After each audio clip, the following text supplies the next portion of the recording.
Clavardez avec Hélène Mercier au www.radio-canada.ca/Midi Info.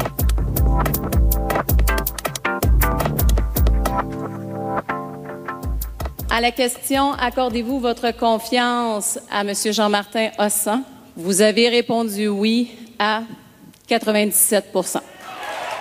Il y a quelques 1000 militants de Option nationale qui se sont rassemblés à Montréal en fin de semaine pour leur congrès.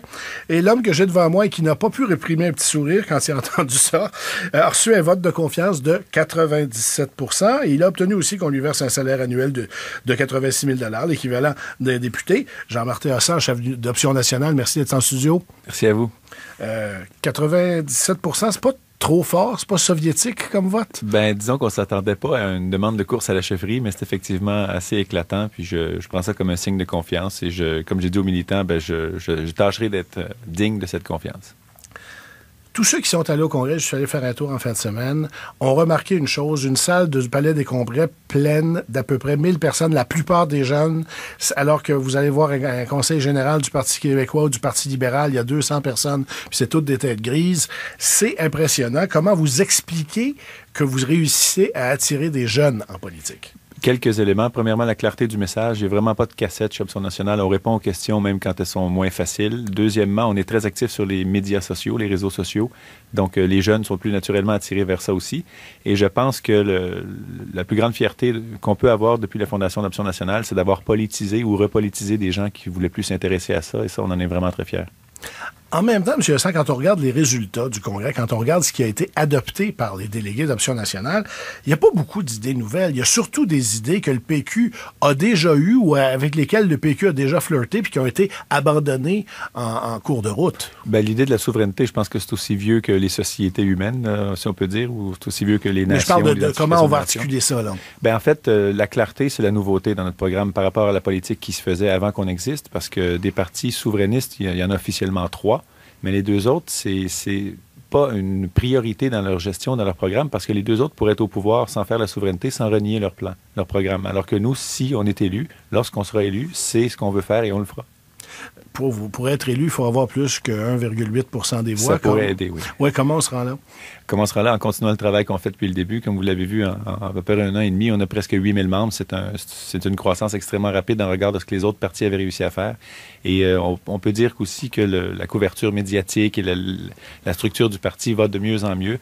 Donc, je pense qu'en continuant le travail qu'on a fait depuis le début, ça va venir parce que l'engouement ne cesse de s'accroître pour notre projet. Mais en même temps, je vous repose la question des façons nouvelles d'expliquer la souveraineté. J'en ai pas vu, moi, en fin de semaine, j'en ai pas vu qui sortait de là. C'était, passez-moi l'expression, du rebâché, et à un moment donné, c'est pas comme ça qu'on va aller rechercher des gens non plus. Il y a à un moment donné 49 point quelque chose % des Québécois qui ont voté pour la souveraineté, ou en tout cas oui au référendum de 95. C'est pas en disant bon, on va être encore plus dur, qu'on va ramener le cégep en français pour tout le monde, puis des choses comme ça, qu'on va aller les chercher non plus. En fait, les gens qui étaient là au Congrès étaient déjà des souverainistes, donc c'était pas une fin de semaine de pédagogie sur pourquoi la souveraineté, c'était des gens qui sont déjà convaincus, sauf que la nouveauté d'Option nationale, c'est qu'on en parle clairement durant une campagne électorale, avant et après, et qu'on n'a pas peur, dans une campagne électorale, d'en parler à des indécis, même si c'est plus difficile d'aller chercher leur vote. C'est comme ça que ça va avancer la cause. C'est pas en parlant d'autre chose devant un indécis qu'on va le convaincre que la souveraineté est bonne. Et ça, c'est la différence majeure entre nous et les autres partis souverainistes. J'ai l'impression de parler au chef du RIN alors qu'il voyait le PQ se former sous René Lévesque. Les contextes étaient différents, mais on peut dire qu'à l'époque aussi, la frange plus riniste était beaucoup plus en faveur d'un discours clair et de parler aux indécis de souveraineté pour les convaincre de devenir souverainistes et non d'aller simplement chercher leur vote en parlant d'autre chose. Sauf qu'à un moment donné, le RIN a compris qu'il n'allait nulle part et il s'est sabordé lui-même. C'était un changement, justement, un contexte différent. À l'époque, il n'y en avait pas de parti souverainiste. Pardon. Donc, le RIN a décidé de faire confiance à l'autre véhicule. M. Bourgault l'a regretté à quelques reprises par la suite, mais aujourd'hui, le contexte est fort différent. Il y avait un parti souverainiste qui est devenu autre chose, qui est devenu plus une alternative plutôt de gestion provinciale, selon ce qu'on voit en ce moment. Donc, on ne peut pas faire parler les morts, mais je ne pense pas que M. Bourgault, aujourd'hui, serait membre du PQ.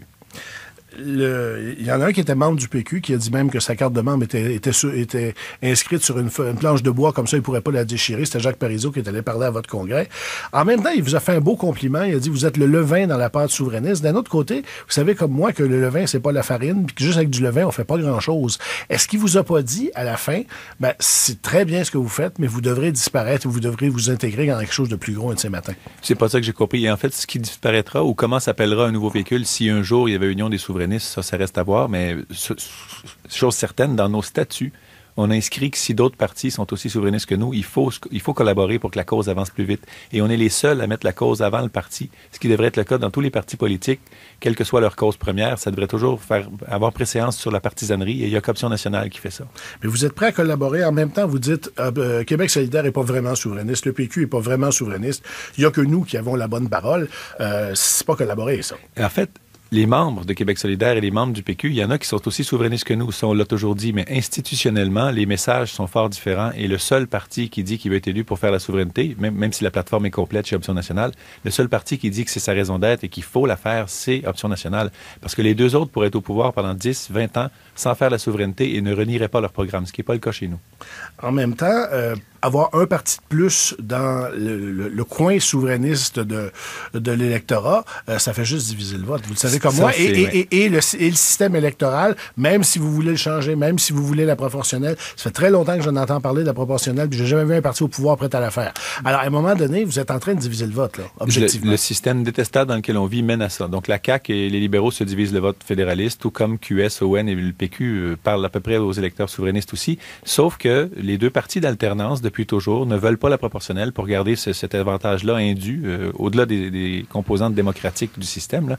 Donc, c'est pas en se noyant ou en disparaissant dans un autre parti qu'on trouve moins clair que ça va faire avancer les choses. Il faut continuer à faire avancer notre plateforme et les gens vont s'y joindre de plus en plus et on va finir par l'avoir, le pouvoir, et changer non seulement l'État constitutionnel du Québec, mais aussi le système électoral, parce qu'actuellement, la proportion des sièges détenus au Parlement ne correspond pas au vote du peuple, et ça, c'est absolument antidémocratique. M. Parizeau est venu vous parler à votre congrès. En même temps, M. Parizeau est contre des idées comme le cégep en français pour tout le monde, qui a été adopté par votre parti. Je donne juste cet exemple-là, mais il y a eu beaucoup de positions qu'on appellerait, qu'on appelait à une certaine époque dans le PQ, les positions de pur et dur, là, je mets ça entre guillemets. Vous pensez vraiment que c'est des positions qui vont avoir plus d'écho dans la population? Nous, la première question qu'on se pose dans tous nos éléments de plateforme, c'est qu'est-ce qui est bon selon nous pour l'intérêt collectif? C'est pas qu'est-ce qui va nous aider à aller chercher un vote ici ou là. Ça, c'est du calcul, justement, à mon sens, que le PLQ et le PQ font quotidiennement. Nous, on se pose la question, qu'est-ce qui est bon pour l'intérêt collectif, pour l'avenir du Québec, pour l'avenir de la langue française, etc. Et ça amené à la plateforme qu'on a là. Est-ce que c'est plus difficile d'être élu en étant aussi clair et en voulant faire le travail d'explication pour convaincre les indécis? Oui, c'est plus difficile, mais c'est ça qui s'appelle le leadership politique. Et si tous les politiciens se disent simplement on va gérer par sondage, bien, peut-être qu'ils vont être populaires, mais le Québec avancera pas plus vite et ça désintéresse les gens envers la chose politique et c'est ce qu'on veut corriger.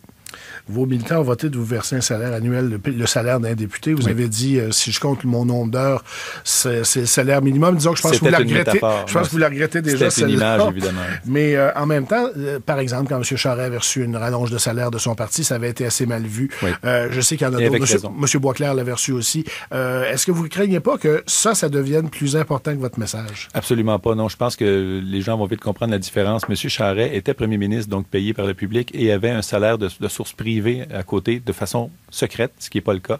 Nous, on a fait voter ça par le Congrès absolument publiquement, dans toute transparence. Et le choix que le parti avait, en fait... c'était soit d'avoir un chef qui travaille par ailleurs dans le domaine privé et qui, par temps libre, quand il le peut, s'occupe du parti, ou un chef qui se dédie totalement au parti et qui travaille là à temps plein comme profession, quoi. Et le parti a fait le deuxième choix. Je pense que c'est le bon pour l'avancement des choses. Jean-Martin Assand, chef d'Option nationale. Merci beaucoup d'avoir été avec nous. Au revoir.